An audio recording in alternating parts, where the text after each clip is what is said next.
Hello friends, हम बात करने वाले हैं कि फंगल इन्फेक्शन कई बार मेडिसिन्स खाने के बाद बढ़ जाता है। तो ऐसा क्यों होता है? वैसे तो ऐसा कभी नहीं होता। अगर आप सही तरीके से मेडिसिन लेंगे तो फंगल इन्फेक्शन आपका बढ़ेगा नहीं, घटेगा।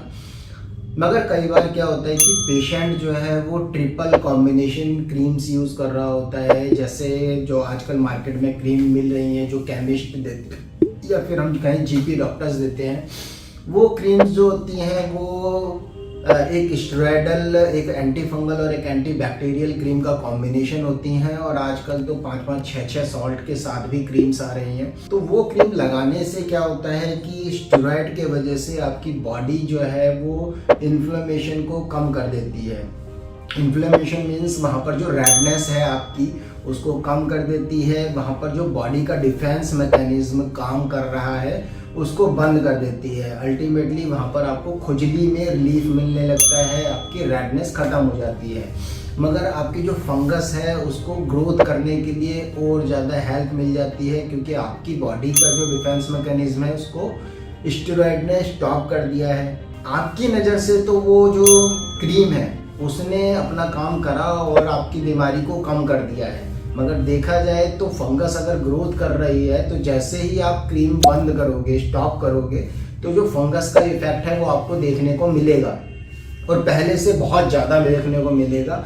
इसी वजह से जब आप किसी डर्मेटोलॉजिस्ट और स्किन के डॉक्टर के पास जाते हैं और वो अपना ट्रीटमेंट, एंटी फंगल ट्रीटमेंट है, जो फंगस को मारने के लिए ट्रीटमेंट वो दे रहे हैं, वो स्टार्ट करते हैं, तो वो जो रेडनेस है, जो बॉडी का डिफेंस मैकेनिज्म है, वो दोबारा स्टार्ट हो जाता है। अब वो जो रेडनेस है वो आपकी बॉडी की हेल्प के लिए है, जिससे वो फंगस को मार सके।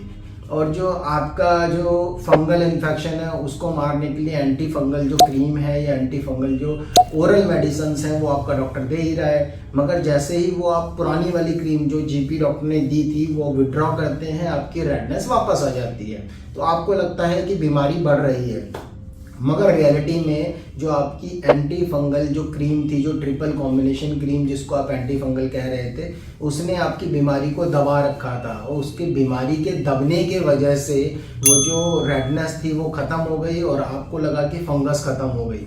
मगर रियलिटी में ऐसा नहीं हुआ। अगर फंगस ख़त्म हो जाती तो दोबारा ये प्रॉब्लम होती ही नहीं। तो उस क्रीम को रोकने के वजह से आपको अपनी जो बीमारी है उसका रियल रूप, जो ओरिजिनल रूप है वो दिखाई देता है। और उसके ट्रीटमेंट के लिए आपको थोड़ा सा पेशेंस रखना पड़ेगा। आपको एंटी फंगल ट्रीटमेंट लेना पड़ेगा जिससे फंगस मरे और आपकी बॉडी की जो इन्फ्लेमेशन है, जो रेडनेस है, जो खुजली है, वो अपने आप ही रिकवर हो। खुजली के लिए एंटी हिस्टामिनिक मेडिसिन डॉक्टर्स देते हैं और उसका इफेक्ट आपको देखने को मिलता है। उसके साथ साथ आपकी डाइट पे भी डिपेंड करता है। मैंने देखा है कि पेशेंट रोज़ छोले भटूरे खा रहे हैं, पिज़्ज़ा खा रहे हैं, जंक फूड्स खा रहे हैं, मोमोज जैसी चीज़ें तो बहुत कॉमन हो गई हैं रेगुलरली। चाहे वो किसी भी एज ग्रुप की बात करें, आजकल मम्मियाँ भी ये खा रही हैं। और जब ये खाती हैं तो ऑब्वियसली उसका इफेक्ट, जो रेड चटनी है, ज़्यादा स्पाइसी चीज़ें, उनका इफेक्ट आपकी बॉडी पे दिखेगा। आपका जो हिस्टामिन है वो और ज़्यादा रिएक्ट करेगा, बहुत ज़्यादा खुजली होगी।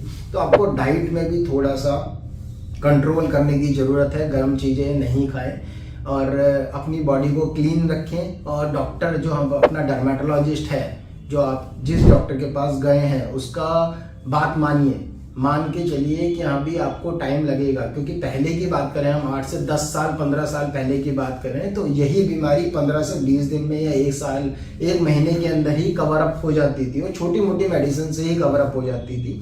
मगर ये जो मेडिसिन आप ट्रिपल कॉम्बिनेशन वाली लेते हैं या फिर हम कहें स्टेरॉयडल इंजेक्शंस लगवाते हैं वाइसलोन के और डेक्सा के, उस वजह से ये जो बीमारी है ये इस रूप में आ गई है कि छोटी छोटी मेडिसिन तो काम ही नहीं करती हैं इन पे। और बड़ी मेडिसिन की बात करें तो उनके जो कोर्स बुकिश लैंग्वेज में 3 मंथ लिखे हैं, तो 3 की जगह 4 मंथ करने पड़ते हैं, जब जाके आपका जो फंगस है वो पूरी तरीके से ख़त्म हो पाता है। तो अगर आपको अपनी प्रॉब्लम का सही में सॉल्यूशन चाहिए तो आपको अपने डर्मेटोलॉजिस्ट की बात माननी पड़ेगी।